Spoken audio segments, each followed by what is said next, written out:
Welcome to the deep dive. We're here to really cut through the noise for you. We pull out the key insights from our research so you get informed fast. Today, we're unpacking something huge: ethical leadership, specifically for CEOs, because, well, it seems like it's become absolutely fundamental, doesn't it? This deep dive comes from a stack of really powerful sources and expert takes you've shared. It shows ethics isn't just, the right thing to do. It's pretty much non-negotiable now for resilience. Exactly. Things are changing so fast. Yeah. And transparency, accountability, they used to be buzzwords. Right now, Mm. they're just the baseline expectation for any kind of sustainable growth, for stakeholder trust, for long-term success. Mm. Ethical leadership isn't just important. It really is the compass for the whole organization. Sure. And that direction, it's always set right at the top. That makes total sense. Okay, so let's dig into the practical side then. What does this ethical compass actually look like day to day in a big company? How do CEOs set that tone at the top so it genuinely filters down, not just in the boardroom, but everywhere? Well, it's definitely more than just staying on the right side of the law. There's a strong view in our sources that ethics isn't about ticking legal boxes. It's really about building this rock-solid reputation, Yeah. one that protects your brand, builds trust, and, ultimately drives that long-term value. It's proactive. A proactive shield. I like that framing. Yeah. So that brings us to the maybe trickier part.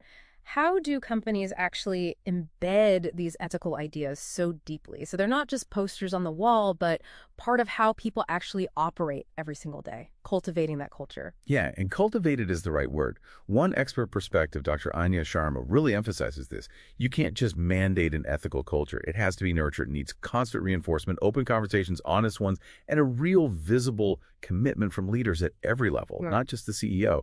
And yes, clear policies and ongoing practical training are absolutely part of that mix, making sure everyone gets it. It sounds like a massive job, honestly, especially when you throw in global operations. How do CEOs handle those really tough calls? When you've got competing interests, different cultural norms, intense market pressure, things like supply chain ethics way down the line, or data privacy across They're borders. hitting the nail on the head. Hey. That's the core challenge. We saw insights, particularly from the tech world via David Chen, pointing out that sometimes innovation just outruns our ethical thinking.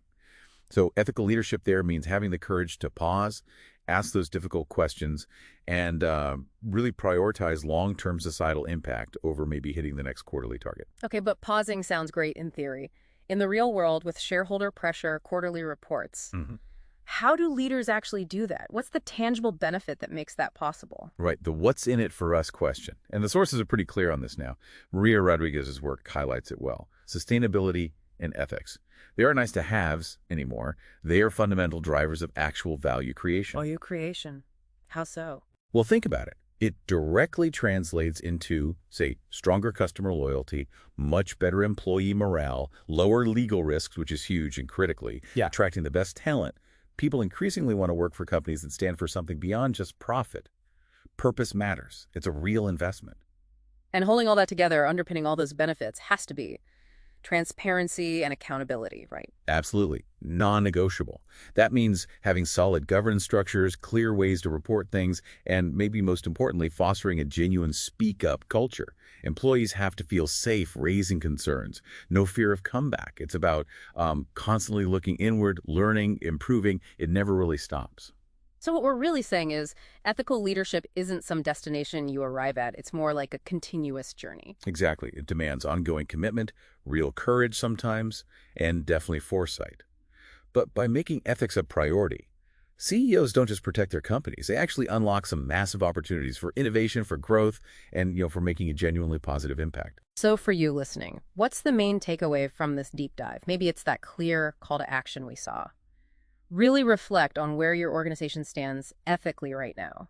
Invest in that ongoing training for everyone. Put robust guidelines into practice. Don't just write them. And keep talking about the challenges and the successes. And maybe a final thought to leave you with.